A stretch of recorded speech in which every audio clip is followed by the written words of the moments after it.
Start. नमस्कार.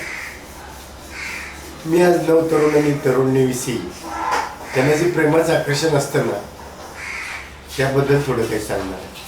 प्रेम जरूर करा, प्रेम जरूर करा. प्रेम एक शक्ती आहे, पण वासनेला प्रेम समजलं तर ती अतिशयोक्ती आहे. म्हणून वासनेपोटी प्रेम करू नको, वासनेपोटी प्रेम करू नको. लपड तर नकोच नको. आई बापाच्या इज्जतीचा ठेचा बिगर मिठाचा वाटू नको. नाही येणार लज्जत तुझ्या वासनांद आयुष्याला, नाही येणार लज्जत तुझ्या वासनांद आयुष्याला. क्षणिक सुखासाठी असतो काळ मात्र सोकावलेला. नाभीत कस्तुरी आहे तुझ्या, नाभीत कस्तुरी आहे तुझ्या. रानोमाळ भटकू नको. मायावी मृग तकलादो आहे, विषयाची परीक्षा घेऊ नको. गोड गुलाबी फुल थापा ऐकायला नुसत्या गोड वाटतात, गोड गुलाबी फुल थापा ऐकायला नुसत्या गोड वाटतात. पण वासनेचं भूत उतरलं की मरण यातना सुरू होतात.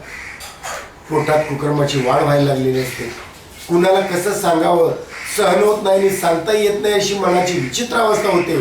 त्यावेळी जीव द्यायलाही तयार होता, पण तोही सहजासहजी जीव वाटत नाही.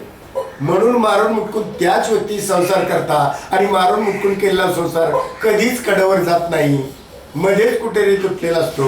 असा असतो तुमच्या नालायक प्रेमाचा शेवट. आणि म्हणून मी सांगतो तसं सात्विक प्रेम करा. 1 मिनिट कट कर. तू उठील.